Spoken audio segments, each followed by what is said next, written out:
Alright guys, welcome to your 41st Intermediate Java tutorial, and again, like I said, this program is going to do three main things. It's going to wait for someone to connect to it. Once someone's connected, it's going to set up the streams or set up the connection between you and them.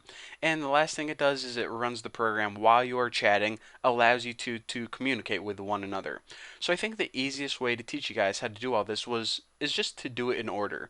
The first thing that I'm going to be teaching you guys in this video is how to wait for a connection so someone else can connect. So make sure that you are outside your start running method, and make sure you're inside your class, obviously.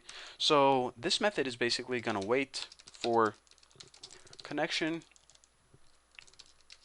Then once you're connected, I just want to give you guys a nice little prompt on the screen that says, you're connected with, whatever their IP address is. Then display connection information. So again, remember that this method is called wait for connection. So might as well, I can type that, I'm not that lazy.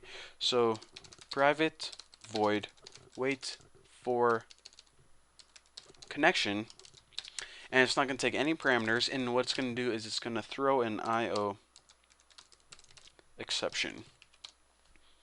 Alright, so we're good to go. So the first thing I want to do is remember this is pretty much the first main method that gets called. So whenever you're waiting for a connection, I just like to have a little prompt on the screen that says show message to let you know, okay, the program is set up successfully, you're just waiting for someone else to connect. So waiting for someone to connect dot dot dot, because that's what you do whenever you're waiting, I guess. And oops. Alright, there we go. So basically, whenever this method gets called, we're going to know that it successfully gets called and we're successfully waiting for someone to connect because we get this prompt on the screen. Not a whole lot of programming value, but it's good to show the user that it is working. You're not just sitting here waiting for your program to load. So the next thing we need to do is we actually need to set up this socket. Now remember, the socket is the connection between you and another computer, and we name this variable connection. Now let's go ahead and actually create this variable connection. Set this equal to server accept. Now I guess I might as well explain to you guys what this is right here. Of course, I forgot to say this, but we're going to code the show message method later on. That's where we're getting an error, but pretty much all it does is display something on your screen. But anyways, back to this. Now the connection is the socket, and what server accept does is once someone asks to connect to us, asks to say, you know what, I want to have a conversation with you, then it accepts a connection to the socket. So it's basically going to be waiting on our server, and this loop is going to go over and over and over again, and every time it loops, like every millisecond, it's going to be waiting for someone to connect. Is someone connected now? No. How about now? No. How about now? No. How about now? No. How about now? Yes. And once you have that connection, this variable or connection or socket, whatever you want to call it, goes by many names, gets created, and a connection or socket is created between you and another computer, the server and the client. So there you go. That's basically the essence of, that's basically all you have to take away from this tutorial, that you want to keep doing this over and over and over again, and once the server finally has someone to connect with, a socket or a connection is made. And let me see if I can, yep, I don't know if you guys can see my little, maybe if I press F2 and move it. Crap. I don't know if you guys can see this in the window, but basically, oh crap. Alright, I might as well explain it since it's, kind of the purpose of these tutorials anyways, instead of you guys just reading the documentation. Basically, it says it blocks a connection until it's made. So you know that this method is going to be created, or this method is going to be called over and over and over again, called wait for a connection. Pretty much every millisecond it's going to be called. So you must be thinking, you know what?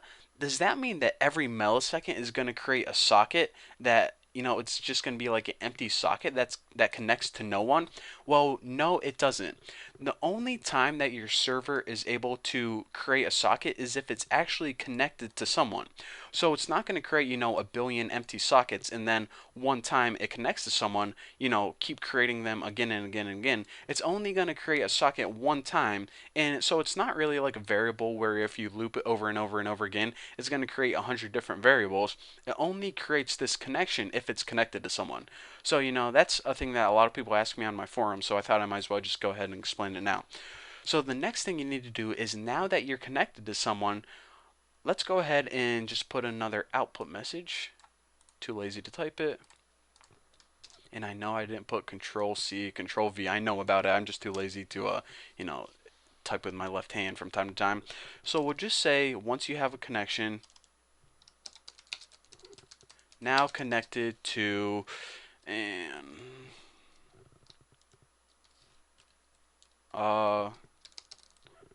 connection, which is the socket itself, and there's a method that you can put on here called get init address, and what this does is it pretty much returns the address where the socket is connected. Basically, it returns your address if I'm connected to you.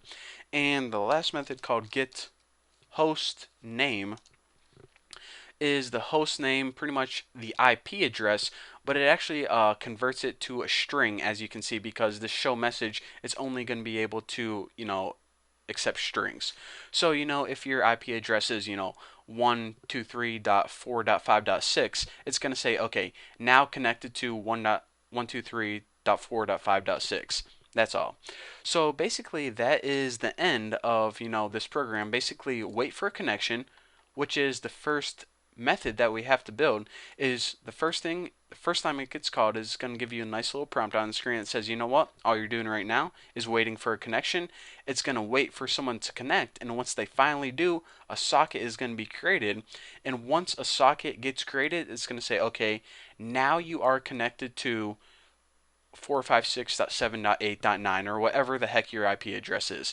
So there you have it. In the next tutorial, what we're going to be doing is I'm going to be showing you guys how to set up the streams or the connections that pretty much allow you to send messages to the other person and receive messages from the other person. So that's what we have to look forward to. So thank you guys for watching, and we're going to subscribe and yada yada yada. See you later.